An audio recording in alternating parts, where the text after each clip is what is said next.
Is metal deficiency defect. अब ये metal deficiency क्या बला है, क्या चीज होती है मेटल डेफिशिएंसी, ये मैं क्लियर करता हूं। मेटल डेफिशिएंसी डिफेक्ट बड़े ही ध्यान से समझना, आपको तुरंत क्लियर हो जाएगा कि मैं कहना क्या चाहता हूं। जैसे मान लीजिए हम कहते हैं कि आयरन ऑक्साइड, आयरन ऑक्साइड क्या होता है, आपने आयरन लिया, आपने ऑक्सीजन लिया, तो मुझे लगा कि भाई फॉर्मूला बन जाएगा FeO, क्योंकि आयरन शो करता है +2, ऑक्सीजन शो करता है -2। तो अगर 1 मोल में आयरन ले लूंगा तो 1 मोल मुझे ऑक्सीजन लेना होगा। इनका स्टोइशियोमेट्रिक रेशियो भी परफेक्ट है, 1:1 का इनका स्टोइशियोमेट्रिक रेशियो आएगा। इस कंपाउंड में किसी तरह की इंप्योरिटी क्रिएट हो ही नहीं सकती। लेकिन असल में बच्चों ऐसा होता नहीं। असल में ऐसा इसलिए नहीं होता क्योंकि जो Fe है ये शो करता है variable oxidation state. And what is variable oxidation state, आप जानते ही हो, जब कोई भी एलिमेंट एक से ज्यादा ऑक्सीडेशन स्टेट शो करने की क्षमता रखता है, ऐसे सब्सटेंस को हम लोग बोलते हैं that it shows variable oxidation state. और जनरली जिनके पास वैकेंट डी ऑर्बिटल होता है, अभी पढ़ेंगे हम लोग डी ब्लॉक के अंदर, जिसके पास वैकेंट डी ऑर्बिटल होता है उसके चांसेस वेरिएबल ऑक्सीडेशन स्टेट के हमेशा ज्यादा होते हैं। वेरिएबल ऑक्सीडेशन स्टेट के चांसेस उसके हमेशा ज्यादा होंगे, जो ध्यान रखना जिसके पास वैकेंट डी ऑर्बिटल मौजूद होगा। Am I clear? हाँ या ना? आगे की बात समझना। Fe दो तरह के ऑक्सीडेशन स्टेट को शो कर सकता है, एक है 2+ और एक है 3+। Fe+2 और Fe+3 दोनों ही ऑक्सीडेशन स्टेट आपके पास पॉसिबल होते हैं। अब हुआ क्या, आपने कहा Fe को जाओ Fe ऑक्सीजन से कंबाइन करो। आपने बोला सिर्फ Fe को कि Fe ऑक्सीजन से कंबाइन करो। अब Fe तो दो तरह का है ना, एक तो Fe+2 भी है और एक Fe+3 भी है। तो आपने तो Fe को बोला और Fe ने अपने सब पार्ट्स को बोला जाओ कंबाइन करो। तो ऑब्वियस सी बात आपको दिखाई दे रही होगी, अगर मैं इस Fe2+ की बात करूं कि ये भी कंबाइन करने के लिए O से पहुंचा, ये भी कंबाइन करने के लिए O से पहुंचा। O तो 1 मोल है, O ने कहा मैं तो 1 मोल हूं, मैं 1 मोल कंबाइन करना जानता हूं। अब आप देख लो, आपके पास भी Fe से मुझे कितना मोल मिलना चाहिए, 1 मोल मिलना चाहिए, या फिर 100% मिलना चाहिए मुझे। मैं 100% हूं तो मुझे भी 100% चाहिए कंबाइन करने के लिए। Fe ने कहा ठीक है 100% भेजता हूं आपके पास। आप मुझे बताओ, अगर Fe+2 X% में ऑक्सीजन से कंबाइन करता है, तो बताओ Fe3+ कितनी परसेंटेज में कंबाइन करता है? बोलो। अगर Fe आपसे ऑक्सीजन से X% में कंबाइन करता है, तो Fe3+ कितनी परसेंटेज में कंबाइन करता है? अब मैथ्स पढ़ा है ना सभी लोगों ने। अगर Fe को टोटल 100 शो करना था, उसमें से एक ने X शो कर दिया, तो बताओ दूसरा कितना शो कर रहा है बच्चों? अरे 100 - X ही तो करेगा, हाँ या ना? जल्दी बोलो, मेरी बात समझ आई, हाँ या ना? Yes sir.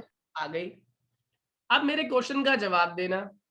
अगर ये वाला Fe+2 वाला इस ऑक्सीजन से कंबाइन करने की कोशिश कर रहा है, जबकि ये खुद कितना परसेंटेज में है, X% में है, और ये कितने परसेंटेज में है, 100% में है, तो ऑब्वियस सी बात है इस Fe से अगर ऑक्सीजन कंबाइन करेगा तो इसका जो फॉर्मूला बनेगा वो कभी भी होल नंबर में नहीं होगा। बताओ होल नंबर में क्यों नहीं होगा? क्योंकि Fe तो खुद ही फ्रैक्शन में बन रहा है, Fe+2। क्यों बेटा? This Fe+2 is not exactly 100%, it is slightly less than 100%. It can be 50%, it can be 40%, it can be 30%, but it can never be 100% because some part of 100% is already being taken by Fe+3. Am I clear? मेरी बात समझ आ रही है, हाँ या ना? अरे बोलिए हाँ या ना? Yes sir. और अगर ये समझ नहीं आ रहा बच्चों, तो मैं इसको और इजी वे में बताता हूं आपको, मैं और आसान तरीका समझ लो। मान लो एक आदमी है ए, इस आदमी को इनवाइट किया गया खाने पर, पार्टी में इनवाइट किया गया कि आप सिर्फ आपने और आपने आना है। ये अकेला बेचारा पार्टी में पहुंच गया और वहां पर प्लेट सिस्टम था, इसको एक प्लेट खाने की मिली। लेकिन ये बच्चा, ये जो आदमी था, ये फाइनेंशियली इतना स्ट्रांग नहीं था। इसने क्या किया, अपने साथ अपने 2 छोटे बच्चों को भी साथ में ले गया है। लेकिन आप मुझे बताओ, एक बच्चे की जो भूख खत्म होती है वो एक पूरी प्लेट से खत्म होती है, ठीक है? एक बच्चा पूरी प्लेट खाना खा सकता है। अब ये जो फादर है, ये अपने पास इस पार्टी में गया और पार्टी वालों ने इसको एक प्लेट खाना दे दिया। अब इस फादर ने वो प्लेट खुद ना खाकर अपने बच्चों को दे दी खाने के लिए कि बेटा तुम दोनों खा लो। आप मेरे क्वेश्चन का जवाब दो, क्या दोनों बच्चों की भूख 100% शांत हो जाएगी? बोलिए, क्या दोनों बच्चों की भूख 100% शांत होगी या नहीं होगी? No sir. बिल्कुल नहीं होगी। इन दोनों बच्चों की भूख 100% शांत नहीं हो सकती, क्योंकि हर एक बच्चे की कैपेसिटी खाना खाने की 100% है, और आपने दिया क्या, दोनों बच्चों को टोटल 100% दे दिया। तो अगर इसने प्लेट में से x% खा लिया, तो इसके लिए कितना अवेलेबल है खाना खाने के लिए? 100 - x। मेरी बात समझ आ रही है? अब मेरे क्वेश्चन का जवाब देना, जो पार्टी का ऑर्गेनाइजर है, क्या वो खराब आदमी है? नहीं, वो बिल्कुल खराब आदमी नहीं है, क्योंकि उसने तो खाली एक जने को इनवाइट किया था, इसको इनवाइट किया था। लेकिन ये अपने इनविटेशन कार्ड पे कितने लोगों को साथ में ले गया? 2 लोगों को साथ में ले गया। तो इसके हिसाब से तो 1:1 का रेशियो होना चाहिए था। लेकिन इसने अपने अंदर 2 लोग छुपाए हुए थे, अपने साथ अपने कार्ड में ये 2 लोगों को छुपा के ले गया था, जिसकी वजह से जो खाना है वो इनको इनकम्प्लीट मिला। तो इनकी अगर मैं चेक करूं कि खिलाने वाले का रेशियो अगर 1 है, तो खाने वाले का रेशियो तो 1 नहीं है। खाने वाले का रेशियो तो फ्रैक्शन में आ रहा है। किसी की 40% भूख शांत हुई, किसी की 60% भूख शांत हुई। Am I clear? हाँ या ना? Am I clear to everyone? Palak, Aishwarya, Ashmit, Ishita को अभी ज्वाइन किया, तो क्रिश, यस सर। समझ आ गया? तो अब यस सर। यही कहानी हम इम्प्योरिटी डिफेक्ट में लगाते हैं, डेफिशिएंसी डिफेक्ट में लगाते हैं। यहाँ पे Fe के 2 तरह के आपके वैलेंसी शो कर रहा है, +2 वाला और +3 वाला। टोटल जो ऑफर हुआ है इसको, वो 100% हुआ। अगर टोटल 100% है तो Fe2+ अगर x है तो Fe3+ कितना है? ऑब्वियस सी बात है, 100 - x। M I clear? हाँ या ना? ये x है तो ये कितना हो गया? 100 - x। हम क्या करने वाले हैं, हमने लिख दिया कि अगर मैं इसमें से, इस कैटेगरी में से सिर्फ और सिर्फ Fe को बाहर निकालता हूं ऑक्सीजन से कंबाइन करने के लिए, तो जो ऑक्सीजन कंबाइन कर रहा, जो Fe कंबाइन कर रहा है ऑक्सीजन से, वो होल नंबर में कंबाइन नहीं करेगा। ये कुछ ऐसा दिखाई देगा, Fe 0.95 O 1.0। या फिर अगर ये इस्तेमाल करें तो ये कुछ कितना कंबाइन करेगा, Fe 0.05 O 1.0। तो यहाँ पे हमें पता चल गया कि इनका जो कंबाइनिंग रेशियो है वो होल नंबर में नहीं है। ऐसे कंपाउंड्स जिसमें एलिमेंट्स होल नंबर रेशियो में कंबाइन नहीं करते, और ऐसा क्यों करते हैं, क्योंकि उस एलिमेंट के पास वेरिएबल ऑक्सीडेशन स्टेट शो करने की टेंडेंसी होती है। ऐसे कंपाउंड्स जो प्रॉपर रेशियो में कंबाइन नहीं कर रहे होते, such compounds are clearly categorized in the category of metal deficient compounds. क्या बोलते हैं इसको? Metal deficient compounds. और ये क्वेश्चन आपने आज नहीं पढ़ा, ये क्वेश्चन आप लोगों ने क्लास 11th में भी पढ़ा था, जब आपसे पूछा गया था why hydrides of F block and D block elements acts as a good storage house of hydrogen. आपको याद होगा, डी ब्लॉक के एलिमेंट्स या फिर एफ ब्लॉक के एलिमेंट्स जो होते हैं, they acts as good storage house of hydrogen. क्यों? स्टोरेज हाउस ऑफ हाइड्रोजन क्यों बने वो? मेरे क्वेश्चन का जवाब दीजिएगा। देखिए डी ब्लॉक और एफ ब्लॉक के पास एक खास प्रॉपर्टी होती है, ये दोनों के दोनों शो कर सकते हैं वेरिएबल ऑक्सीडेशन स्टेट। क्या शो कर सकते हैं? Variable oxidation state. Am I clear? तो अगर ये वेरिएबल ऑक्सीडेशन स्टेट शो कर रहे हैं तो ऑब्वियस सी बात है ऑक्सीजन जो कि एक ही ऑक्सीडेशन स्टेट शो कर रहा है -2 वाला, तो उसके साथ अगर कोई भी इनमें से एक एलिमेंट कंबाइन करने के लिए आएगा तो उसके अंदर छुपी हुई डिफरेंट वैलेंसीज उसे ऑक्सीजन के साथ होल नंबर में कंबाइन करने नहीं देंगी, बल्कि उसे मिक्स्ड वैलेंसीज मिक्स्ड रेशियो के हिसाब से कंबाइन करवाएंगी। Am I clear? सर आप वो जो मैंने मिस किया था वो आप समझा सकते ये मैं समझाऊंगा आपको अशिता बाद में। अभी बाकी लोग बताइए समझ आया है नहीं? Is it clear to everyone else? Yes, sir. चलो वेरी गुड। इशिता ये आपको मैं बाद में समझाऊंगा, आज कंटिन्यू बाकी टॉपिक कंटिन्यू करो आप। नेक्स्ट जो टॉपिक सर, मैं हमारा वीडियो आता है, देख अगर लूं। समझ आ गया तो next topic is your electrical properties. और ये तो आप 10th क्लास से पढ़ते आ रहे हो इलेक्ट्रिकल प्रॉपर्टीज। जब हम इलेक्ट्रिकल प्रॉपर्टीज की बात करते हैं तो बोलते ही दिमाग में 3 चीजें आ जाती हैं। एक होता है हमारा कंडक्टर, एक होता है हमारा इंसुलेटर, और एक होता है हमारा सेमीकंडक्टर, है ना? तो अगर मैं आप लोगों से बोलूं कंडक्टर, तो पहली चीज दिमाग में क्या आती है जैसे ही हम कंडक्टर वर्ड इस्तेमाल करते हैं? बोलो, कंडक्टर क्या करेगा? अरे इट विच कंडक्ट्स इलेक्ट्रिसिटी, पहली बात। ठीक है, अगर ये कंडक्टर है तो बताओ इसकी रेजिस्टेंस कैसी होनी चाहिए? हाई होनी चाहिए या लो होनी चाहिए? बोलो, इसकी रेजिस्टेंस हाई होनी चाहिए या low? It should have low. Low resistance, ताकि ज्यादा करंट फ्लो कर सके। इसकी conductivity, it is the process conductivity, कितना कितने आयंस कितना चार्ज फ्लो होने दे रहा है कंडक्टर अपने अंदर से, उसे कंडक्टिविटी कहते हैं। और एक कंडक्टर की कंडक्टिविटी की रेंज होती है 10⁴ से लेकर 10⁷ ओम इनवर्स मीटर इनवर्स। याद कर लेना 3 पॉइंट्स। पहला, क्या करता है ये कंडक्ट? इलेक्ट्रिसिटी। दूसरा, इसके पास कैसी रेजिस्टेंस है? लो रेजिस्टेंस है। और तीसरा, इसकी कंडक्टिविटी रेंज क्या होती है? 10⁴ से 10⁷ ohm. Am I clear to all? हाँ या ना? Yes. तो कंडक्टर क्लियर हो गया, तो इसका जस्ट उल्टा इंसुलेटर ऑटोमेटिकली क्लियर हो गया। बताइए क्या करता है इंसुलेटर? बोलिए। It does not allow electricity to pass. मानते हो?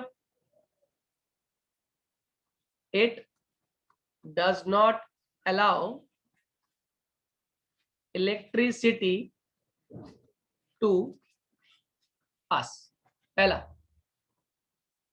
दूसरा, इसके अंदर रेजिस्टेंस कैसी होनी चाहिए? हाई लो कैसी? जल्दी बोलो। It should have infinite resistance. एक परफेक्ट इंसुलेटर कौन होता है? जिसकी रेजिस्टेंस कैसी हो? इनफाइनाइट, या हम कहें बहुत बहुत बहुत हाई क्या हो इसकी रेजिस्टेंस हो, तो उसको हम लोग क्या बोल देते हैं? इंसुलेटर। Am I clear? जल्दी बोलिए हाँ या ना? Yes, sir. इसकी भी कंडक्टिविटी रेंज होती होगी कोई ना कोई रेंज होती होगी बच्चों या नहीं?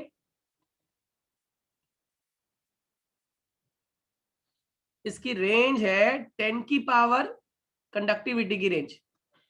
इसकी कंडक्टिविटी की रेंज होती है 10⁻⁻20 से लेकर 10⁻⁻10 ohm inverse metre inverse. Am I clear? याद हो गया सभी को? कंडक्टर क्या करता है? सिंपल सी बात, इलेक्ट्रिसिटी कंडक्ट करता है। इंसुलेटर क्या करता है? इंसुलेटर इलेक्ट्रिसिटी कंडक्ट नहीं करता है। कंडक्टर की रेजिस्टेंस कैसी होनी चाहिए? लो होनी चाहिए। इंसुलेटर की कैसी होनी चाहिए? इनफाइनाइट या फिर very high.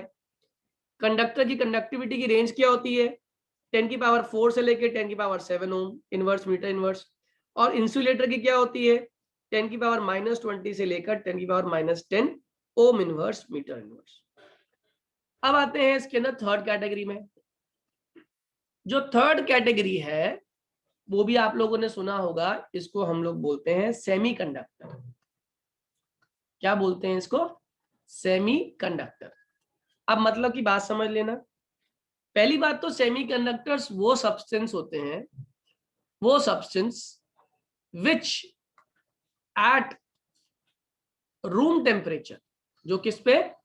Which at room temperature behaves as insulator.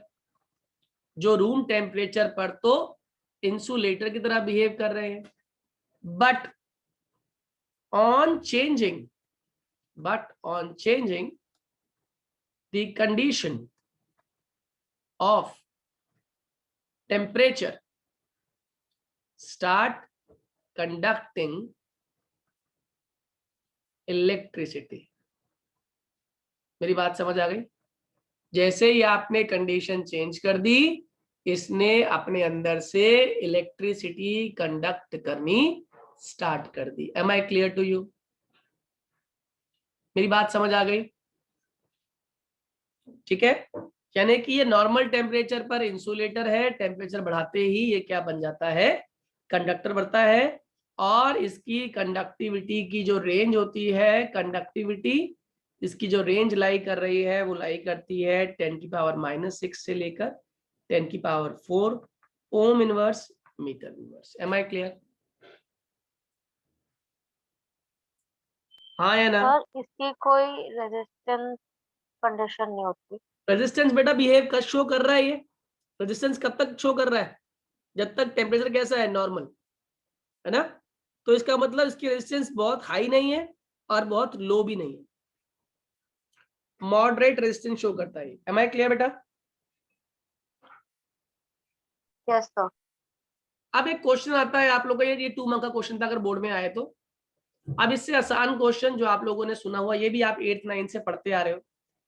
वो कहता है why does conduction of electricity takes place. असल में कंडक्शन ऑफ इलेक्ट्रिसिटी होती क्यों है, क्या कारण है, क्यों कंडक्शन हो रही है? तो ये आप लोग पढ़ते आ रहे हो 10th क्लास से कि इलेक्ट्रिसिटी कंडक्ट करने के लिए या इलेक्ट्रिसिटी के फ्लो होने के लिए आपके पास क्या होना जरूरी है? आपके पास या तो फ्री इलेक्ट्रॉन्स हो या आपके पास फ्री आयंस हो। तो अगर इनमें से दोनों में से कुछ भी होगा तो आप आसानी से इलेक्ट्रिसिटी कंडक्ट कर पाएंगे। Am I clear? हाँ या ना? जल्दी बोलिए, बोलो बच्चों। या अगर सिंपल सी Yes, भाषा sir. में लिखूं इसको मैं, तो मैं ये लिख सकता हूं कि जो कंडक्टिविटी है ये डिपेंड करती है, किसके ऊपर डिपेंड करती है? नंबर ऑफ वैलेंस इलेक्ट्रॉन्स पर एटम। पर एटम में कितने number of valence electrons available हैं जो उस वैलेंस बैंड को छोड़कर which can move, which can migrate, which can move कहां से? From valence band to कहां से कहां चले जाए? वैलेंस बैंड से कंडक्शन बैंड में आसानी से चले जाएं। जितने ज्यादा इलेक्ट्रॉन्स आपके पास अवेलेबल होंगे, समझ जाना, उतने ही बढ़िया आप कंडक्टर हैं। मेरी बात समझ आ गई? क्या कहा मैंने? फिर से रिपीट करता हूं, कंडक्शन ऑफ इलेक्ट्रिसिटी क्यों होती है? ध्यान रखना, कंडक्शन ऑफ इलेक्ट्रिसिटी के पीछे रीजन है आपके पास या तो फ्री इलेक्ट्रॉन्स हो या आपके पास फ्री आयंस हो, क्वेश्चन आता है कि क्यों कंडक्टिविटी हो पाती है, तो इसका आंसर है कंडक्टिविटी इसलिए हो पाती है, ये बेसिकली डिपेंड करती है कि आपके पास कितने नंबर ऑफ वैलेंस इलेक्ट्रॉन्स मौजूद है पर एटम पर। और सिर्फ नंबर ऑफ वैलेंस इलेक्ट्रॉन मौजूद होना काम नहीं करेगा, वो नंबर ऑफ वैलेंस इलेक्ट्रॉन्स कितने माइग्रेट कर सकते हैं, कहां से माइग्रेट कर सकते हैं, वैलेंस बैंड, और कहां जाना है उनको, कंडक्शन बैंड। तो अगर वैलेंस बैंड से कंडक्शन बैंड में आसानी से मूव कर पा रहे हैं तो वो इलेक्ट्रिसिटी कंडक्ट करेंगे। अब इसी पर बेस्ड एक और 1 मार्क का क्वेश्चन आता है, very very very important question, जिसको हम लोग नाम देते हैं कंडक्शन बैंड डायग्राम। क्या नाम है इसका, कंडक्शन बैंड डायग्राम। मैं क्लियर कर रहा हूं, ध्यान समझिएगा इसको। ये है आपका वैलेंस बैंड, इसको हम लोग वीबी बोलेंगे, वैलेंस बैंड, और इसके जस्ट ऊपर है आपका कंडक्शन बैंड। इस केस में आप नोटिस कर रहे होंगे कि वैलेंस बैंड और कंडक्शन बैंड आपस में आसानी से ओवरलैप कर रहे हैं। क्या कर रहे हैं ये, ओवरलैप कर रहे हैं। तो ओवरलैप से बेनिफिट क्या होगा कि जो इलेक्ट्रॉन्स वैलेंस बैंड में मौजूद हैं वो बिना किसी रोक टोक के, बिना किसी हिंड्रेंस के वैलेंस बैंड से कहां पहुंच जाएंगे, कंडक्शन बैंड में। कहां पहुंच जाएंगे, कंडक्शन बैंड में। और अगर ये प्रोसेस बिना किसी मेहनत के बैंड, अगर ये प्रोसेस बिना किसी मेहनत के या बिना किसी सरखपाई के हो रही है, तो ये जो आपने ड्रॉ कर दिया ये सिंपली रिप्रेजेंट करेगा आपके कंडक्टर को। Am I clear to you? जल्दी बोलिए, बात समझ आ गई? हाँ या ना? सर एक और बार एक्सप्लेन कर दीजिए। बता रहा हूं फिर से एक बार।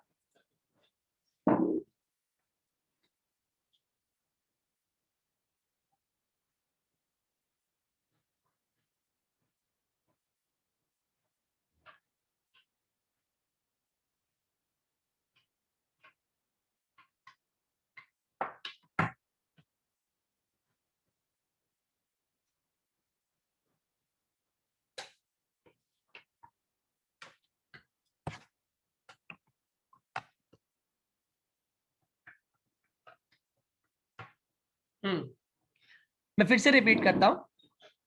मैंने कहा बेटे एक समझ ले, एक गांव है ए, और एक दूसरा गांव है या टाउन है बी। ठीक है, ये यहां पे ए गांव के लोग बी गांव के लोगों से आसानी से मिल पाते हैं। क्यों मिल पाते हैं, कारण है उसके पीछे। जो इन दोनों गांव के बीच की रोड है ना, वो आसानी से ज्वाइन हुई हुई है, तो ए वाले लोग आसानी से बी वाले लोगों को भी मूवमेंट कर सकते हैं, इजीली दे कैन मूव। या हम कहते हैं ए वाले लोग बी वाले गांव में आसानी से ट्रेवल कर पा रहे हैं। ए वाला जो गांव है वैलेंस बैंड है और बी वाला जो गांव है वो कंडक्शन बैंड। अगर ए वाले गांव के लोग बी गांव में जा पा रहे हैं तो हम कहते हैं बहुत बढ़िया कंडक्शन चल रही है। ठीक है, सेकंड केस, अब क्या हुआ कि नेचुरल कैलामिटी हो गई और ये जो पुल था ये टूट गया,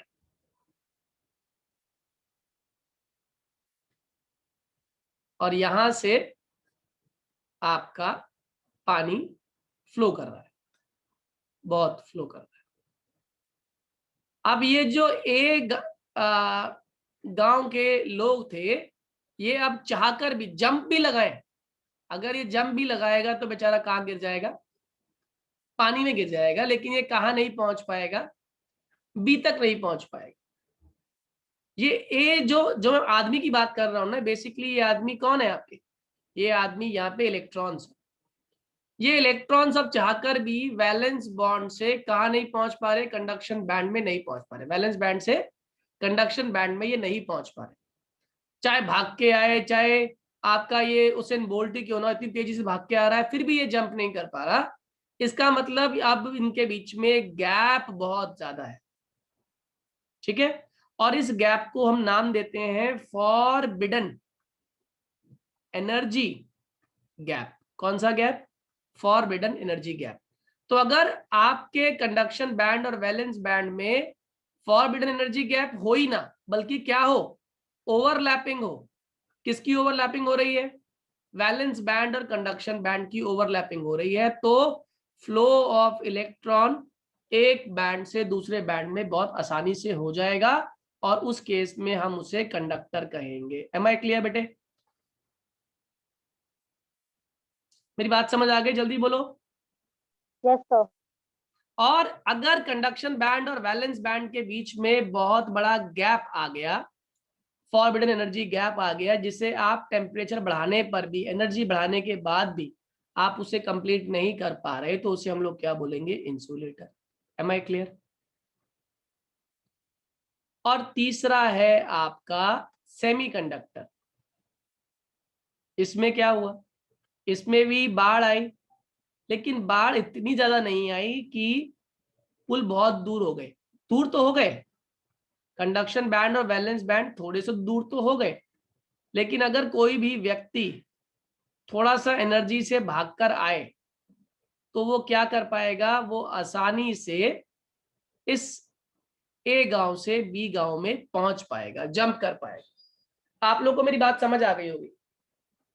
कब कब कर पा रहा है वो कर तब पा रहा है जब वो क्या लेकर आ रहा है? एनर्जी लेकर आ रहा है। यानी कि नॉर्मल कंडीशन में वो नहीं कर पा रहा है, यानी कि eight normal temperature, normal temperature पे ये जंप नहीं कर पा रहा। तो नॉर्मल टेम्परेचर पे क्या है?